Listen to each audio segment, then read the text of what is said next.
안녕하세요. 못다 책풀이 아따입니다. 두 번째 시간 인디워커입니다. 3장과 4장 이야기인데요. 3장은 기다린다. 인디워커로 가는 수련입니다. 나를 찾겠다고 퇴사하지 마라. 회사는 최고의 학교입니다. 큰 일을 위한 작은 일을 성실히 수행하는 것으로 모든 직업의 기본기라고 할 수 있는데요. 방향성을 가진 인디워커는 회사가 학교이고 회사든 다양한 사람을 만나는 이해관계로 만나고 부딪혀 볼 수 있고요. 낯선 업무를 통해 잠재력을 깨달을 수 있습니다. 각 부서 역할과 협업 방식을 이해할 수 있고요. 업무의 기본기를 습득하는 것도 가능합니다. 그렇다면 업무 능력 향상을 위해 교육 독서는 10%, 멘토와 타인 협력하는 걸 20%, 실제 업무 경험을 70%로 해서 이 실제 업무 경험이 굉장히 높다는 거죠. 회사에서 배울 수 없는 것들이 있습니다. 회사는 동물원이라고 할 수 있는데요. 왜냐하면 야생에서 자립 능력이 태화하기 때문입니다. 반면 인디워커는 자립을 위해 야생의 습성을 제대로 체득해야 합니다. 무엇보다 하루를 경영하는 능력이 중요합니다.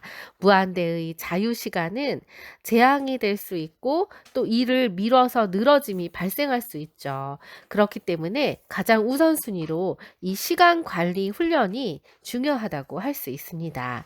출근 전, 퇴근 이후에 적어도 하루에 2시간은 내가 통제권을 쥐고 있는 게 필요합니다. 그 통제권은 미래의 커리어에 투자를 하는 거죠.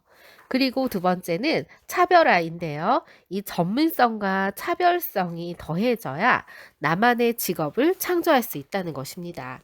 재능을 강점으로 만드는 3가지 방법은 의식화인데요. 재능과 친구 되기. 이 습관의 목적은 향상되는 게 아니라 유지입니다. 강점은 재능 곱하기 지식 곱하기 경험이라는 거죠.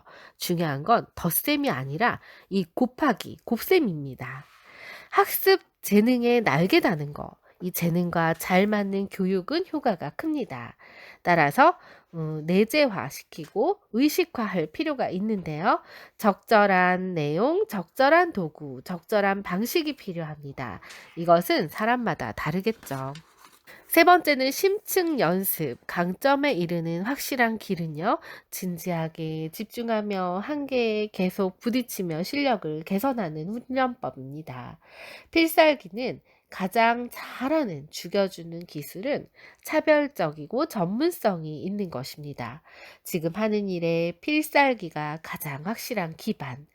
쪼개면 일이 만만해집니다. 자기 강점으로 집중해서 필살기를 만들어낸 사람은 전문가를 넘어 철학을 가진 대가가 될 수 있습니다. 이 피터 드러커는 강점을 살리는 사람은 일과 자기 실현을 양립시킵니다. 세월과 함께 성장하는 직업인이 바로 인디워커라고 할 수 있는데요. 자는 영역을 잡동사니 영역, 취미 영역, 프로젝트 영역, 스트레스 영역 이 사사분면으로 구분을 했어요. 그래서 잡동사니 영역은 가급적으로 줄여야 합니다. 이는 쓸데없는 일이기 때문이죠. 그리고 취미 영역은 적성을 잘 맞는 어떻게 보면 블루오션이기 때문에 20%를 인생에서 투자를 해야 합니다. 하루 일과 중에요. 그 다음에 프로젝트 영역은 회사에서도 중요하고 나도 잘 맞는 일이기 때문에 가장 필살기가 될 영역이라는 거죠. 여기에 50%를 투자해서 시간과 노력을 기울여야 합니다. 그 다음에 스트레스 영역은 적성이 아니라 바로 이 힘든 일이라고 할 수 있습니다. 잘하기 위해 하지 말고 그냥 유지만 하기로 하는 거죠. 그래서 30%를 투자하는 것을 말합니다. 퀵 러닝, 퇴근길 손안의 학교. 이 수도권 지역의 평균 2시간 정도 직장인이 출퇴근으로 사용한다고 합니다. OECD 국가 중에 가장 길고 1년에 한 달 720시간을 길에서 보낸다고 할 수 있어요. 우리나라 성인의 10명 중에 4명이 1년에 책 한 권도 읽지 않고 있다고 하네요. 스마트폰은 평균 매일 3시간씩 봅니다. 퀵 러닝은 필요할 때 즉시 배운다. 배우는 방식에 시각형, 청각형의 유형이 있는데요. 둘 다 가진 사람이, 동시에 가진 사람이 드물다고 하네요. 시각형, 또 청각형은 이북 러닝도 효과적입니다. 그래서 앞으로 더 쉽게 배울 수 있는 여러 가지 툴을 활용하는 게 필요합니다. 스마트폰만 있으면 쉽게 배우는 뉴 러너 시대인 거죠. 유튜브도 개인 대학 계정을 하나 더 여는 것이 좋습니다. 계정을 추가해서 나만의 공부방 계정을 열어서 따로 관리하면 도움이 됩니다. 유료 강의는 양질의 콘텐츠이며 또 요약 노트를 만드는 게 좋습니다. 자신의 관심 분야를 꼭 배우기를 추천하며 디지털 기술은 필수이면서 1인 창업을 고려하면 더 필수라는 거죠. SNS, 유튜브 등 디지털 플랫폼을 활용한 마케팅 기술을 배우는 건 매우 중요합니다. 트레바리, 포린, 헤이 조이스, 위넷 등 다양한 관심사 공유 웹 기반의 커뮤니티인데요. 좋은 커뮤니티는 지식 나눔에 그치지 않고 각자 구성원의 경험을 공유하고 함께 실험하는 공동의 실험실이 됩니다. 이런 교감이 든든한 버팀목이 됩니다. 퀵 아카이빙, 디지털로 축적하고 홍보한다. 효과적인 학습은 받아들이고 직접 표현해 보는 것입니다. 또 가르쳐 보는 것도 최고의 학습법입니다. 타인에게 전할 때 90% 효과가 있는데요. 토론이 50%, 직접 해보는 연습이 75%, 공부는 10%라고 하네요. 빠른 지식 습득은 자칫 빠르게 소멸될 가능성이 있습니다. 배운 즉시 나눠야 합니다. 블로그, 브런치, 페이스북, 유튜브 등 플랫폼이 쉽게 자신의 배운 표현과 축적하는 퀵 아카이빙 환경을 제공합니다. 언제든 간편히 편집하고 업로드해서 누구나 컨텐츠 제작과 모바일 편집 가능하다는 것이죠. 이 몰입, 퀵 아카이빙 환경을 제공하는 거, 이 몰입은요, 좋아요 등의 구독이나 댓글로 즉각적인 피드백을 받게 됩니다. 고객이 원하는 게 무엇인지 역추적이 가능하다고 볼 수 있습니다.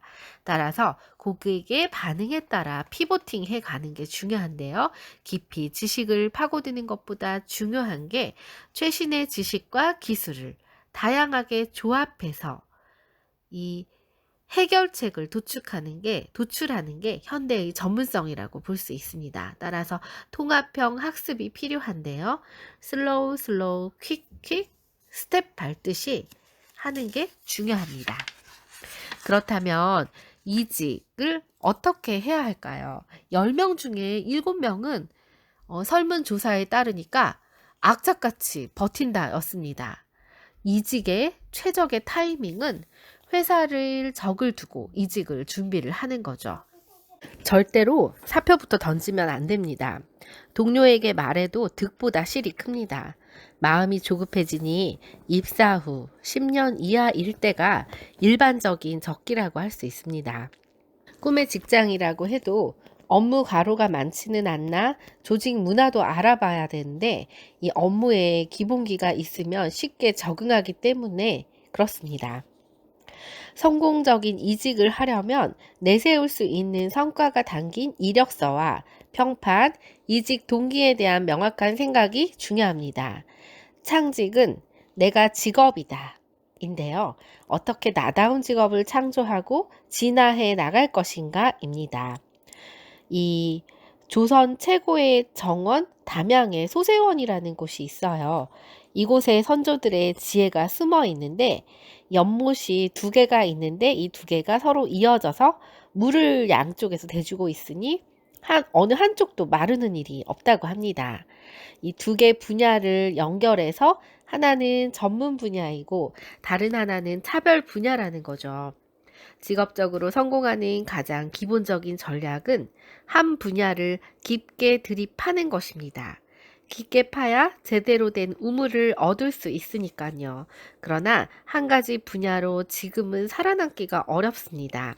메가트렌드는 4차 산업혁명과 인공지능 시대, 변화의 시대라는 거죠.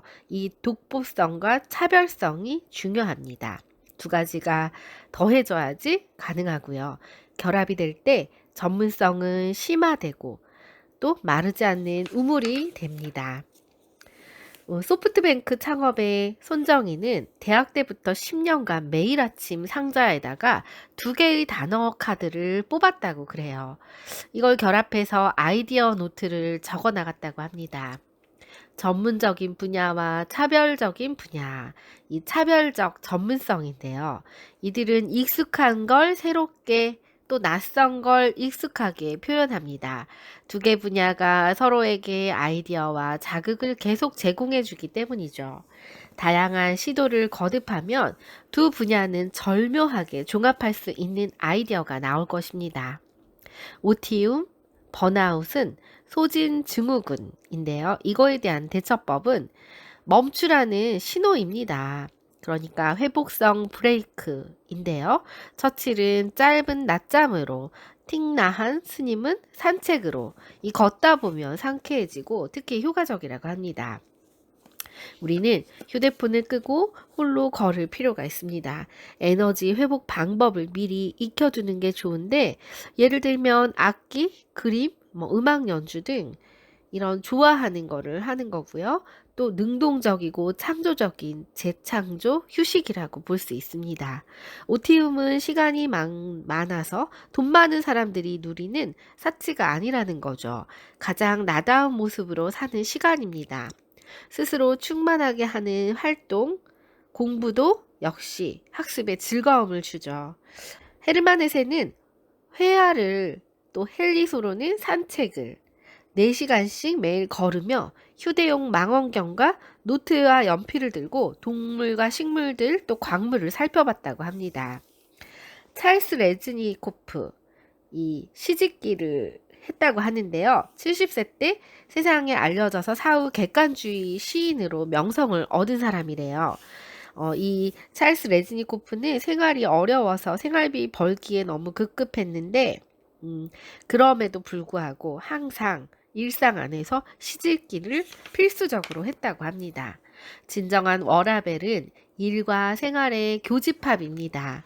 인디워커, 이들은 초기에는 직장인보다 더 많이 일하고 수입도 적습니다. 시간의 양보다는 질과 더 밀접한 관련이 있다고 볼 수 있습니다. 이들은 하고 싶은 일을 하고 돈을 벌고 그 시간 동안 스스로 성장하는 재미를 만끽합니다. 그렇다면 사장을 살펴보겠습니다. 바로 이 사장은 단식하다입니다. 두려움을 깨달음으로. 두려움을 이기는 길은 비움입니다. 잃을 게 없다 생각하면 용감해지죠. 원하는 게 많을수록 두려움도 커집니다.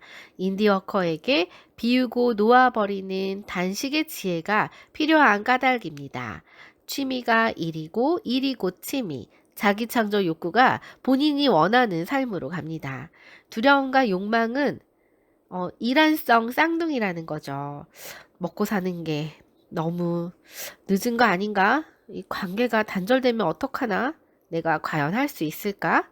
이런 4가지 두려움을 멈추고 놓아버려야 합니다. 욕망을 바라보고 내려놓고 이 욕망을 바라보고 내려놓는다는 의미는 포기가 아니라 주도적인 선택이라는 거죠. 나의 길을 찾으려면 모험이 필요한데 이 욕망을 비움으로 자연스럽게 소망이 표면 위로 떠오르니까 내가 진정 누구인지 어떻게 살고 싶은지가 분명해지게 됩니다. 단식은 놓아버리는 훈련입니다. 먹고 사는 거 조금만 먹으면 되지 라는 경제적인 단식? 너무 늦은 거 아니야? 하루를 재편하면 시간은 충분해 라는 시간 단식. 관계 단절되는 거 아니야? 고독을 훈련하며 관계는 깊어집니다. 관계 단식. 내가 과연 할 수 있을까? 불안한 나를 지우고 미래 나에 집중하는 거 바로 걱정 단식입니다. 메멘토 모리. 우리는 모두 죽는다는 사실을 직시해야 합니다. 그러면 자신이 하는 일을 즐기고 사람들을 많이 돕고 꿈을 향해 도전하게 되죠. 답은 이미 내 안에 있습니다. 존재를 소유로 채우지 말아야 합니다. 꽃이 너무 예뻐서 꺾는 사람은 바로 소유하는 자, 이들은 소유 양식을 가지고 있어서 욕구를 채우는데 급급해서 경제적인 안정을 중시합니다. 그러나 자본주의 세상은 소유욕을 자극하니 소유 지향적이 되기가 아주 쉽죠.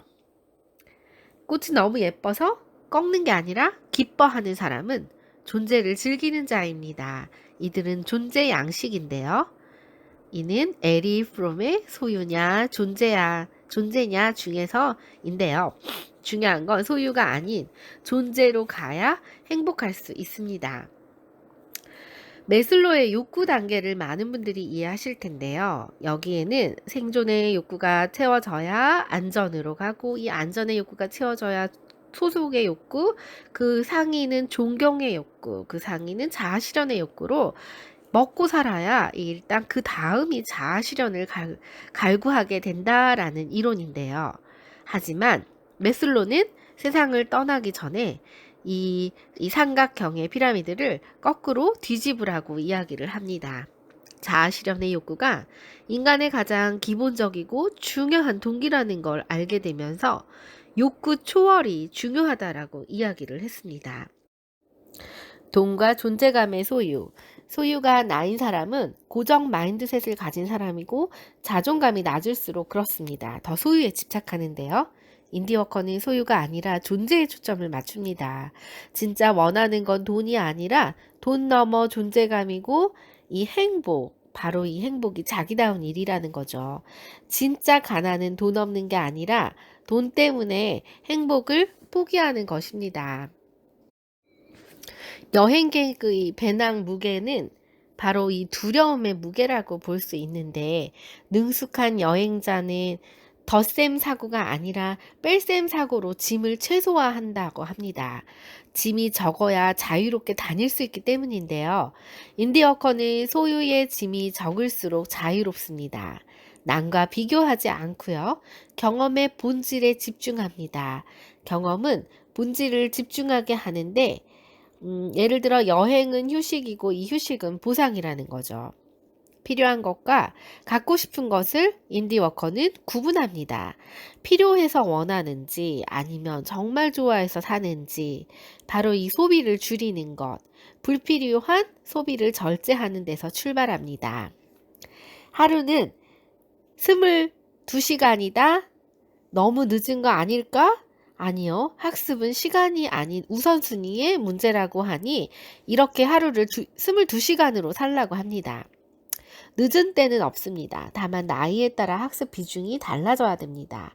20대는 좋아하는 거를 70으로, 잘하는 거는 30으로 살고요. 40대가 넘으면 강점 중심에 잘하는 걸 30, 좋아하는 걸 30에다가 집중을 하고 학습을 해야 된다고 합니다. 비중을 두고. 지금 50대라고 하더라도 앞으로 일할 시간은 30년인데 이렇다고 해도 배울 시간은 충분하다는 거죠. 피터 드러커는 시간 가계부를 작성해서 실시간 쓰는 시간을 기록하라고 이야기합니다. 나의 최적 시간을 찾아야 합니다. 잘 맞는 시간. 100일 동안 새벽 기상에 성공한 사람은 20%고 유지는 5%도 못했다고 합니다. 올빼미형은 퇴근 후 2시간을 적극 활용하는 게 좋고요. 종달새형은 출근 전 2시간을 적극 활용하는 게 좋다고 합니다. 자기답게 탁월한 모토로 아마추어 정신이 오래 멀리 가는 힘입니다. 따라서 순수 열정과 즐기는 태도와 호기심이 중요합니다. 인디워커는 1일을 2시간 집중학습이 가장 확실한 준비라고 할 수 있는데, 이제 나는 하루가 24시간이 아니라 22시간이다 라고 생각하라고 합니다. 고독이 관계를 깊어지게 합니다. 무리 속에 있다고 안전할까요? 관계 단절의 두려움은 고독하게 하고 이 고독은 외로움과 두려움을 낳습니다. 깊은 관계를 위한 6가지 조언을 이 책에선 이야기를 했는데, 먼저 첫 번째, 고독을 친구로 삼으래요. 두 번째는 타인의 시선에서 초연해지고, 세 번째는 침묵을 훈련하는 거, 네 번째는 배우자를 동지로 삼기, 다섯 번째는 영감 주는 스승 찾기, 여섯 번째는 같은 관심사를 가진 커뮤니티와 교류하기입니다. 잠들기 전에 꿈꾸는 최고의 미래, 최고의 순간을 잠재의식에 새기는 것입니다. 잠재의식 속의 미지 영역을 끌어내는 것, 바로 명상인데요. 의지적으로 하면 역효과가 납니다. 이 잠들기 직전에 또는 깬 직후에 상상하는 거예요. 그럴 때 일어날 때 놀라운 힘을 발휘합니다. 에필로그에서는 나는 누구이며 누가 될 것인가 인데요. 이 95세에 타계한 피터 드러커, 긴 인생만큼 많은 직업을 가지고 있었습니다. 무역상사, 사무원, 증권회사 직원, 신문기자, 경제분석가, 경제 컨설턴트, 저술가, 교수까지 두루 거친 직업을 가진 이의 비결은 바로 자신을 개발하고 활용할 줄 알았다는 데 있습니다. 인디워커이자 슬로우 커리어를 실천한 성각자인데요. 나는 70세가 되면 무슨 일을 하고 있을까요? 자기 탐색의 필수 질문이면서 끊임없이 우리는 탐색해야 합니다. 내 삶의 중심으로 향하는 진정한 나에 이르는 여정, 곧 자기다움입니다. 이 책을 읽고 자기다움으로 가는 이 여정이 사실 일을 하면서 쉽지 않다고 느끼고 있기에 그냥 들리지는 않았던 것 같습니다. 저는 이 책을 보면서 멀고 길고 그런 슬로우 커리어의 여정, 우리가 힘들지만 함께 이 여정에 떠나는 과정에서 서로 힘을 내셨으면 좋겠습니다. 이상 시청해 주셔서 감사합니다. 책풀이였습니다.